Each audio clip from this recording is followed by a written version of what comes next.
అందరికీ నమస్కారం అండి.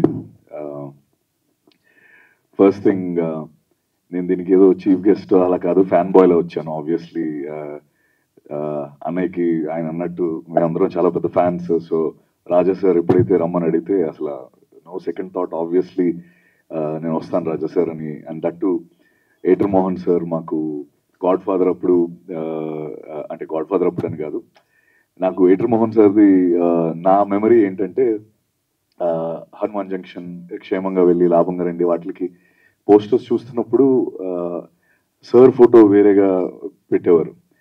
నాకు అప్పుడు అర్థమయ్యేది కాదు, ఏంటి ఎడిటర్ ఫోటో ఎందుకు పెడుతున్నారు అలా అని అడిగేవాడిని అమ్మ నాన్నని. ఆయన ఎడిటరే కానీ దీనికి ప్రొడ్యూసర్, అంటే అదొక స్టాంప్, ఆ సినిమాలు అంటే ఆయన సినిమా అంటే అందరు వస్తారని చెప్పి అలా పెట్టేవారు అని చెప్పి.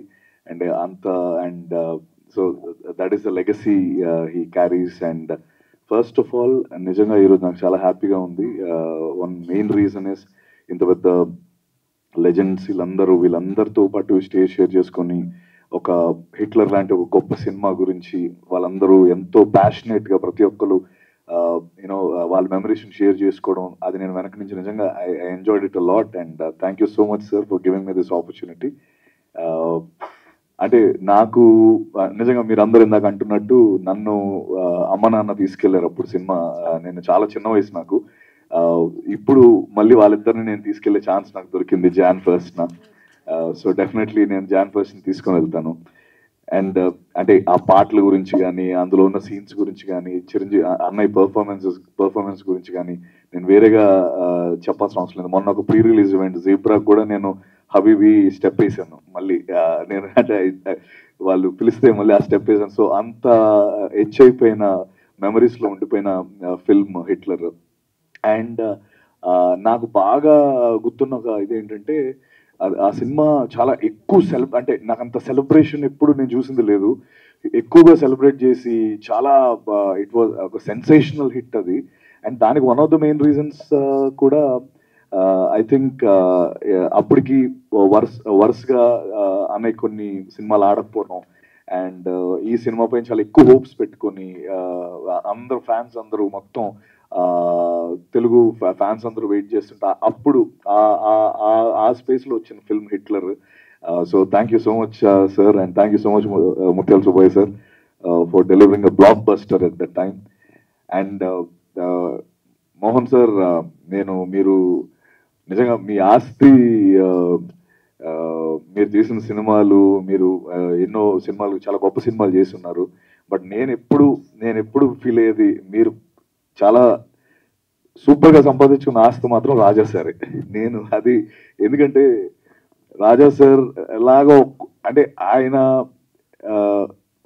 మోహన్ గారి మీద చూపించే లవ్, అరే మనం కూడా ఎంత గొప్ప కొడుకులు అవ్వగలమా అనిపిస్తూ ఉంటుంది నాకు. అంటే ఈ సో అంటే మీరంటే అంత ఇష్టం, ఎప్పుడు ముందొకసారి వెనకొకసారి నాన్నగారు అని అంటూనే ఉంటారు రాజా సార్, మోహన్ రాజా సార్. నేను గాడ్ ఫాదర్ సినిమా చేస్తున్నాం అప్పటి నుంచి మా ఇద్దరికి we have a brotherly bonding, and ఎప్పటికప్పుడు మాట్లాడుకుంటూనే ఉంటాం. అలాగే ఆ సినిమా అవుతున్నప్పుడు మోహన్ సార్ చూసి నన్ను కొంచెం పొగిడారు ఫోన్ చేసి.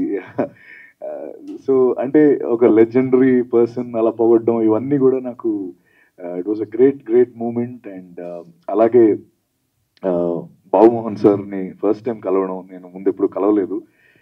Thank you so much sir. And మీరు ఇన్స్టాగ్రామ్ ఫాలో అవుతారో లేదో నాకు తెలియదు కానీ మీ సీన్స్ అన్నీ కూడా అదే, ఇప్పుడు మీరు అన్నారు ఇందాక అన్న నా చూసావా అని, అది ఇప్పటికీ చాలా పాపులర్ అండ్ అందరూ రీల్స్ షేర్ అవుతూనే ఉంటాయి. And you are one of those persons. Thank you so much sir.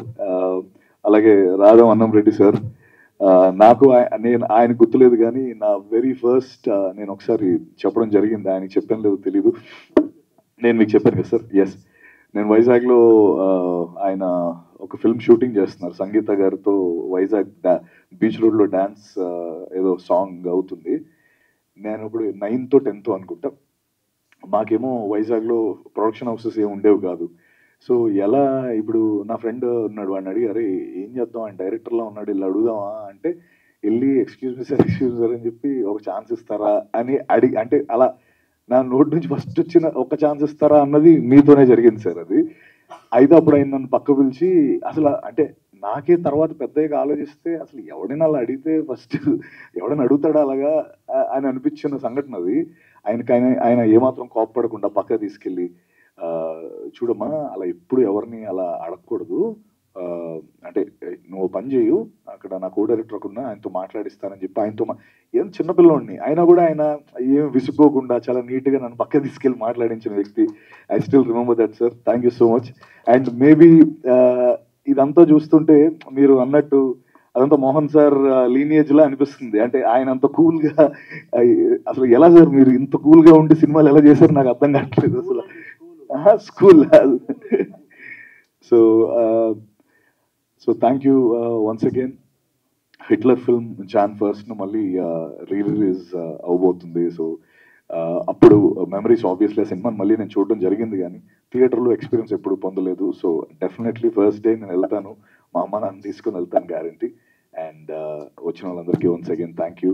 And Raja sir thank you for inviting me. Suresh garu all the very best అండి. And Rajendra Kumar garu thank you so much అండి. Thank you so much. So yeah that's it. Thank you. First అండి, ఇంత ధైర్యం వచ్చేదానికి megastar Chiranjeevi గారే కారణం. ఆయన picture డెఫినెట్గా రిలీజ్లో బ్రహ్మాండంగా చూస్తారన్న నమ్మకం నాకు రావడం, అదే ఇంత నేను అరేంజ్మెంట్ చేసుకున్నాను. అది డెఫినెట్గా చిరంజీవి గారి మీద ఉన్న నమ్మకంతో ఈ పిక్చర్ డెఫినెట్గా మళ్ళీ అందరూ చూస్తారు, నాకు తెలుసు. అది దీనికి నాకు పక్కపలంగా ఉండేది ఏంటంటే మా సురేష్ గారు. ఎందుకంటే నాకు ఇప్పుడు నేను దూరంగా ఉన్నాను, సినిమా నుంచి కొంచెం దూరంగా ఉన్నాను. నేను ఉన్నానండి అన్ని చేసి పెడతానని చెప్పేసి ఆయన నాకు ధైర్యం ఇచ్చారు. ఆయన మీద నాకు చిన్నప్పటి నుంచే తెలుసు. ఆయన ముందు ఉన్న నమ్మకంతో, చిరంజీవి గారి మీద ఉన్న పవర్తో, హిట్లర్ అన్న పవర్తో నేను ఈ పిక్చర్ రిలీజ్ చేస్తున్నాను. అందరూ చూడాలి, డెఫినెట్గా చూసి మాకు మంచి సంతోషాన్ని ఇవ్వాలని చెప్పి కోరుకుంటున్నాను. థ్యాంక్స్.